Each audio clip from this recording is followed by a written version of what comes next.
Haunted hostel शुक्रवार का पहला ही शो था। इस मल्टीप्लेक्स थिएटर की हर सीट पर दर्शक बैठे थे, सिवाय आखिरी कतार के। यहां कुर्सियों में कुछ खराबी होने के कारण पूरी कतार खाली थी। बस एक कोने की कुर्सी पर टिकट चेकर अपने छोटे से कैमरे में इस फिल्म को रिकॉर्ड कर रहा था। घर वापस जाकर वो अपने परिवार और दोस्तों में ये रिकॉर्डिंग बांटने वाला था। हॉरर फिल्में उसकी पसंदीदा थी। हॉल में लगने वाली हर भूतिया फिल्म वो देखता ही देखता था। इसे भूतों के वजूद पर उतना ही यकीन था जितना इंसानों के वजूद पर। फिल्म अपने मध्य में पहुंच चुकी थी।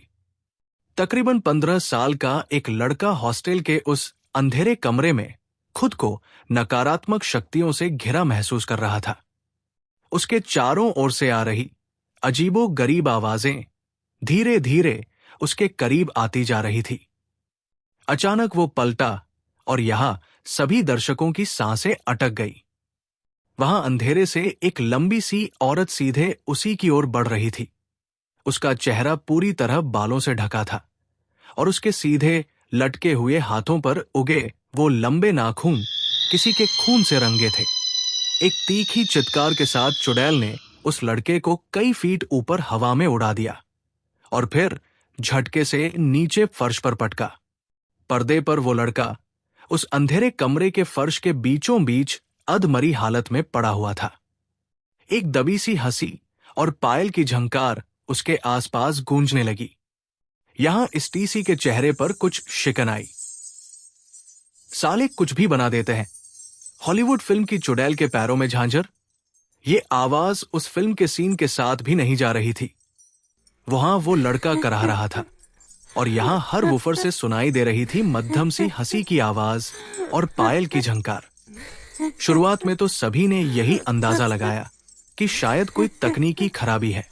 सबसे पहली पंक्ति में बैठे कुछ लोग प्रबंधन को भर भरकर गालियां देने लगे।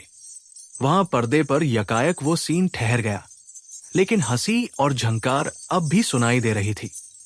ये कैसे हो सकता है? ये क्या हो रहा है? लोग चिल्लाने लगे।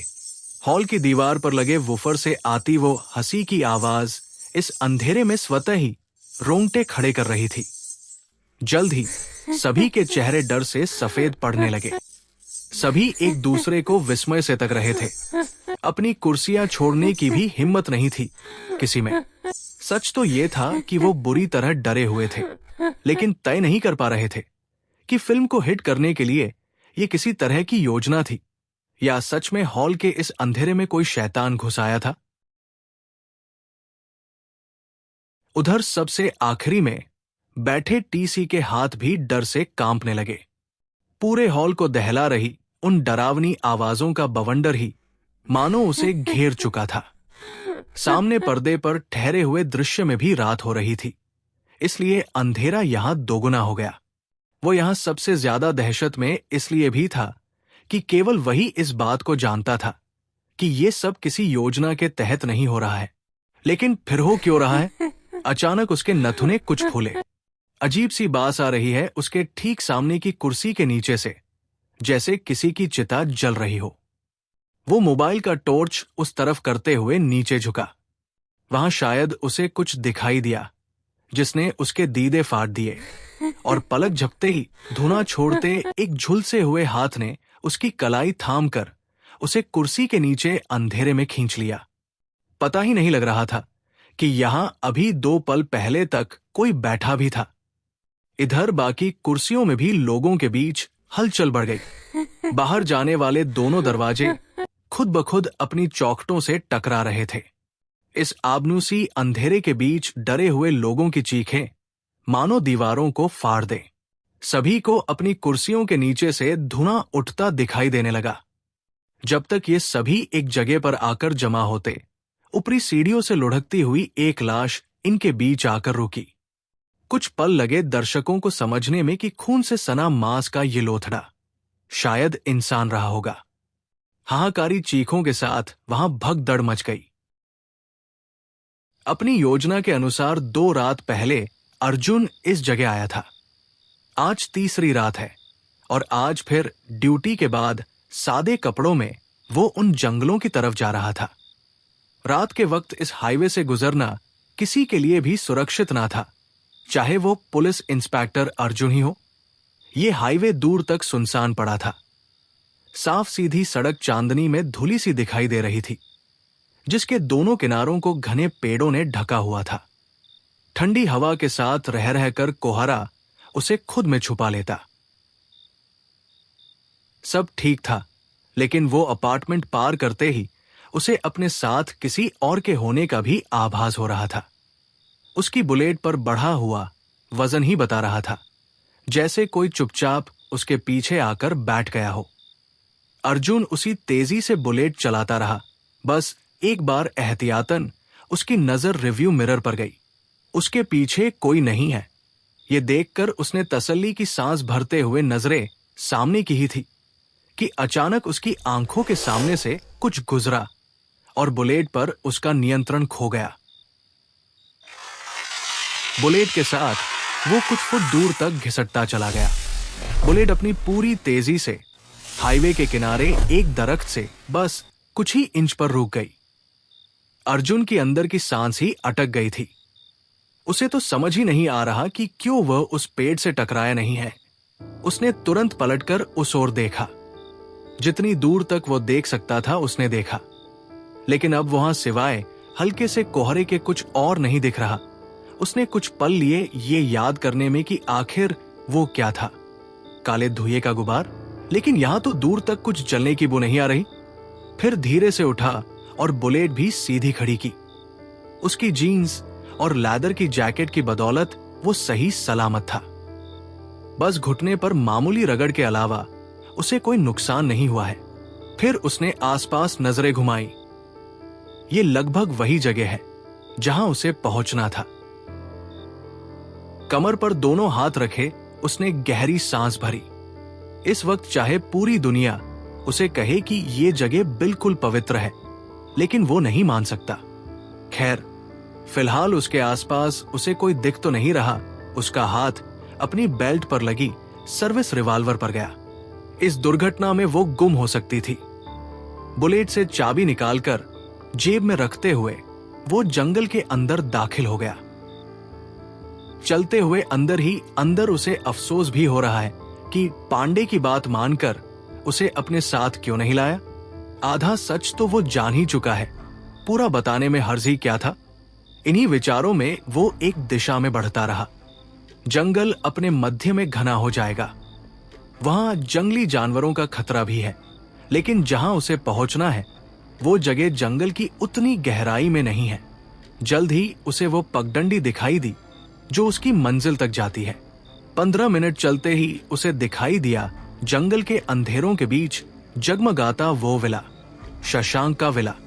शहर में हो रही हत्याओं को लेकर अर्जुन ने अपने सभी खबरियों को पहले ही काम पर लगा दिया था।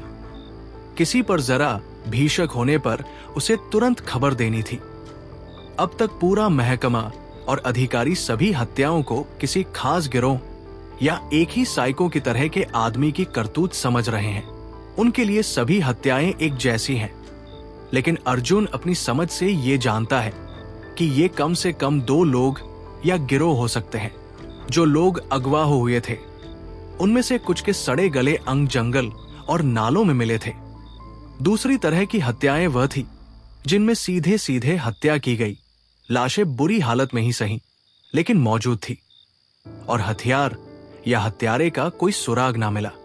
इसलिए उसे 2 लोगों या गिरोहों की तलाश है।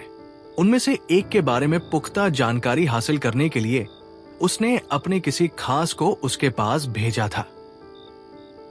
यूं तो उसके 28 खबरी है इस शहर में, लेकिन काम की खबर एक बार फिर बिशन नहीं दी थी। शशांक, ये एक नाम उसने पहले भी सुना था और अब एक बार फिर इस शहर में सुन रहा था।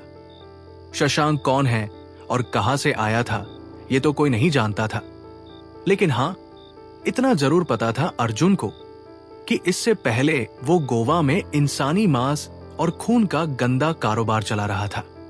शुरू में तो खुद अर्जुन को यकीन नहीं हुआ कि कोई इंसान खुद इंसानी मांस को खिलाने का काम कर सकता है, लेकिन फिर उसे सबूत मिले, और मिले वो लोग जो उसके ग्राहक हुआ करते थे। कोई बहुत बड़ा संगठन नहीं था उसका, लेकिन दर्जन भर लोगों के साथ ही उसने गोवा में लगभग 30 से ज्यादा लोगों की गुमशुदगी और हत्याएं कराई थी। जिस पुलिस ऑफिसर ने शशांक को घेरा था, वो मुश्किल से 2 कत्लों को ही साबित कर सका था। सबूतों के अभाव और बड़े नामों की शह के चलते वो केवल 2 कत्लों के लिए गुनहगार साबित हो रहा था कि ऐन वक्त पर एक आदमी ने सामने से आकर सारे जुर्म अपने सिर ले लिए। फिर शशांक ने कुछ वक्त के लिए देश छोड़ दिया। अब 3-4 साल बाद वापस आकर वो कधान जैसे सीमित से शहर में फिर वही धंधा शुरू कर चुका था। अर्जुन उस पर सामने से वार नहीं करना चाहता था, इसलिए इस बार उसने एक जाल बुना। अर्जुन को खबर थी कि शशांक अक्सर ऐसी लड़कियों की तलाश में रहता है जिनके आगे पीछे कोई ना हो। इसके लिए रेड लाइट एरिया से ज्यादा भरोसेमंद कोई जगह ना थी। अर्जुन ने कुछ 10-12 दिन पहले ही अपनी सिखाई एक लड़की को चांदनी मैडम के पास रखवा दिया। फिर अर्जुन का ही एक आदमी शशांक को चांदनी के पास ले गया ताकि शशांक की नजर उस लड़की पर पड़े। अर्जुन को यकीन था कि इस लड़की की खूबसूरती के चलते शशांक उसे जरूर अपने साथ ले जाएगा, और वैसा ही हुआ। शशांक तगड़ी कीमत चुकाकर अपने लिए सबूत खुद इस विला में लेकर आया था। एक पेड़ की आड़ में ठहरकर अर्जुन ने मोबाइल में वक्त देखा। रात के 1:30 बज रहे हैं। अर्जुन वही अंधेरे में छुपकर इंतजार करने लगा। वो केवल इंतजार कर सकता है। कोई मैसेज या कॉल करना तो मुसीबत को आगाह करने वाली बात हो जाएगी। वो एक सिगरेट निकालकर सुलगाने वाला था कि पदचापों के बीच सूखे पत्तों के किरचने की आवाज ने उसे चौकन्ना कर दिया। उसका सिगरेट केस वापस जेब में चला गया। जल्द ही वो लड़की उसके सामने थी। हाय, अर्जुन ने कहा। अर्जुन, रूनासी सी आवाज के साथ वो कसकर अर्जुन के गले लग गई, या कह सकते हैं कि गले पड़ गई। अर्जुन अचानक पड़े उसके वजन से कुछ डगमगा सा गया। अरे क्या हो गया मुसीबत? उसने मुस्कुराते हुए जियाना को खुद से कुछ दूर किया। मेरे गले पड़ने का कोई मौका तो छोड़ दिया कर। ऐसा चांटा मारूंगी ना कि दांत झड़ जाएंगे तेरे। जियाना ने अर्जुन के सिर पर चपत लगाई। एक तो मुझे यहां ऐसे साइको लोगों के बीच लाकर फेंक गया है, और नखरे भी मुझे ही दिखाएगा। अर्जुन उसकी झूठी नाराजगी को नजरअंदाज करते हुए यहां से 2-4 कदम दूर ले आया। कोई आ तो नहीं रहा होगा ना तेरे पीछे? अर्जुन ने दूर तक नजरें घुमाई। अगर आ गया तो क्या? मरेगा मेरे हाथों। अर्जुन आराम से एक पेड़ से टिककर खड़ा हो गया। अरे चिलकर, वो हम पर शक नहीं करते, क्योंकि उनके अनुसार तो सब कुछ हमारी अपनी मर्जी से हो रहा है। सीसीटीवी के भरोसे खुद नशा करके सोए पड़े हैं, और सीसीटीवी को गच्चा देना तो स्कूल में ही सीख लिया था। फिर जियाना अचानक कुछ उदास हो गई। विवान, वो नहीं बचा। सुनकर अर्जुन को नजरें यहां वहां करनी पड़ी। उसकी आंखें झिलमिलाने लगी थी। तूने कहां सुना? टीवी है वहां पर, बस खबरें चलती है। जियाना ने उसी टूटती सी आवाज में कहा। और समर्थ ने कुछ कबूला? नहीं कबूला है। तो अब वो जेल में रहेगा। फिलहाल तो उसके घर वालों ने उसे दिमागी हालत ठीक ना बताकर कोर्ट में अपील की है। अभी जेल में ही है, लेकिन शायद जल्द ही पागल खाने जाएगा। और तू क्या कर रहा है? वो अचानक नाराज सी हो गई। तुझे पता है ना, उसी ने मारा। हाँ पता है यार, किलस के भाव से चेहरा फेरते हुए। लेकिन क्या करूं? मैंने तो कहा ही था कि मैं रुकता हूं समर्थ के पास। लेकिन विवान। एक सांस भरकर उसने दोबारा जियाना की ओर देखा। हम सब जानते हैं कि समर्थ ने किस ट्रांस में ये किया है। उस रात समर्थ ने खुद पर काबू करने की कोशिश की थी जियाना। उसी ने विवान को खिड़की से बाहर फेंक दिया ताकि वो बच सके। उसने चिल्लाकर अपनी मां को पुकारा। आंटी ने तुरंत उसे काबू करने के लिए नींद का इंजेक्शन दिया। वो लोग उसे इसी तरह काबू करते हैं। अर्जुन ने अफसोस से नजरें दूसरी ओर कर ली। इसीलिए वो दिन भर सोता रहता था। जियाना की आवाज मंद हो गई। ये तुझे समर्थ ने बताया? अर्जुन का सिर ना में हिला। मैं उसके डॉक्टर से मिला था। उसने समर्थ के साथ हुए एक सेशन की रिकॉर्डिंग मुझे दिखाई। अच्छा ये सब छोड़, पहले ये बता कि उस विला में क्या चल रहा है? तुझे कोई खतरा है वहां? शायद, जियाना ने कहा, लेकिन खतरा हो भी तो मैं पीछे तो नहीं हटूंगी। डेयरिंग तो पैदाइशी है हम। उस बनावटी नाज पर अर्जुन मुस्कुरा गया। घर में सब कैसे है? कितने दिन हो गए मेरी किसी से बात नहीं हो पा रही। तेरी भाभी मिली थी, फिलहाल तो उन्होंने सब संभाल रखा है। अभी तक तो कोई ऐसी खास फिक्र नहीं कर रहा, लेकिन 2-4 दिनों में करने लगेंगे। अर्जुन ने भारी मन से कह दिया। वैसे तूने कहा क्या था घर में? यही कि सहेली की शादी में जा रही हूं अमृतसर। कहते हुए उसका हाथ अपनी बैंडेज पर गया। ये क्या है? सवालिया निगाहों से उसके चेहरे पर देखते हुए, यानी हां, तू सही था। जियाना ने लापरवाही से अपनी बाह छुड़ा ली। इनका बॉस शशांक ही है। कमीना पक्का ही साइको है। ये इंसानों का खून बेचते हैं, किसी जरूरतमंद को चढ़ाने के लिए नहीं, बल्कि हट्टे कट्टे वहशियों को पिलाने के लिए। एक एनजीओ भी इनसे मिला हुआ है, जो लोकल ब्लड बैंक के नाम पर यहां से ताजा खून ले जाकर इनके ग्राहकों को बेचता है। कौन सा एनजीओ? नाम तो पता नहीं, लेकिन है जरूर। कोई बात नहीं, वो तो शशांक हाथ आ गया तो उगलवा ही लूंगा। अर्जुन ने कहा। और कुछ? मेरे साथ 4 लड़कियां और हैं। उनमें से 2 तो अपने घर से भागी थी और 2 मुंबई में जॉब पर थी। अपनी नौकरियों से दुखी थी तो आसान कमाई की लालच में इसके साथ यहां चली आई। कुछ देर ठहरकर एक और लड़की थी, रागिनी। सुना है शशांक की गर्लफ्रेंड थी। शशांक ने उसे अपने ग्राउंड फ्लोर के किसी कमरे में रखा था। 1-2 बार दिखाई दी, लेकिन अभी 2 दिन पहले ही वो कहां गायब हो गई, पता नहीं। अर्जुन के चेहरे पर कड़वाहट आ गई। कैसी बेवकूफ लड़कियां हैं कि बिना किसी को जाने पहचाने उसके साथ चली आईं।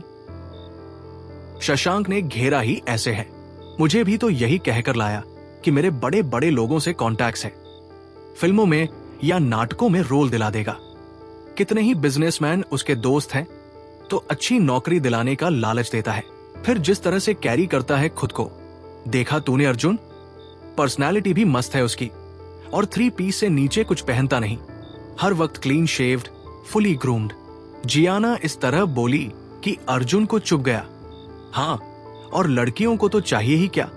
उन्हें क्या मतलब है इस बात से कि जो आदमी सारा दिन ब्यूटी पार्लर और मेकओवर में गुजार देता हो, वो काम तो क्या ही करता होगा। जियाना को अच्छे से जलने की बू आ रही थी। वो अंदर ही अंदर मुस्कुरा कर रह गई। तो क्या वो जानती है कि उनका प्रिंस चार्मिंग क्या कर रहा है उनके साथ? शायद पहले ना पता हो, लेकिन अब तो जानती है। जियाना भारी आश्चर्य के साथ बोली। वो लड़कियां सब जानती हैं। असल में चारों ही ड्रग एडिक्टेड है। ये ही उनकी कमजोरी है, जिसका पूरा फायदा उठा रहा है शशांक। अर्जुन ने बस एक भारी सांस छोड़ी। गुनाहों के तार आपस में इस तरह उलझे हुए हैं कि एक को थामे तो साथ में कई और खिंच जाते हैं। उसकी तो उम्र कम पड़ जाएगी इन गुनाहों का सफाया करते करते, और किसी की नजर में आ गया तो उम्र बचेगी ही कितनी उसके पास। तो क्या केवल 5 लड़कियां ही है वहां?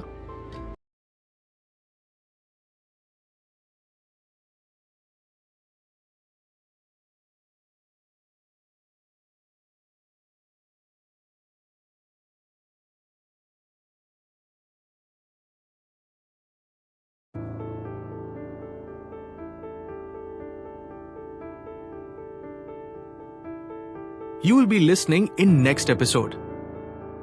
कुछ साल पहले चंदन दास की जवान बेटी अचानक पागल हो गई। वो अक्सर किसी न किसी पर घातक हमले करती रहती थी। उसे कमरे में बंद करके रखा जाने लगा, लेकिन एक रात ना जाने कैसे वो बाहर निकली और पूरे बंगले में आग लगा दी। ये कुछ समर्थ जैसी हालत नहीं है? वर्धन ने पूछा। है तो, और आगे सुनो। अजीब बात यह है कि उस बंगले से किसी ने भी बचने की कोशिश नहीं की। ना नौकरों ने, ना उनके बेटों ने, और ना ही उनकी पत्नी या माताजी ने। उल्टे वो सभी बंगले के बीचों बीच फर्श पर ही बैठे रहे होंगे जिस वक्त आग ने उन्हें भस्म किया, क्योंकि सारे शव वहीं मिले थे। सब अपने घुटनों पर इस तरह बैठे हुए थे मानो किसी ने उन्हें गन पॉइंट पर बैठाया हुआ हो।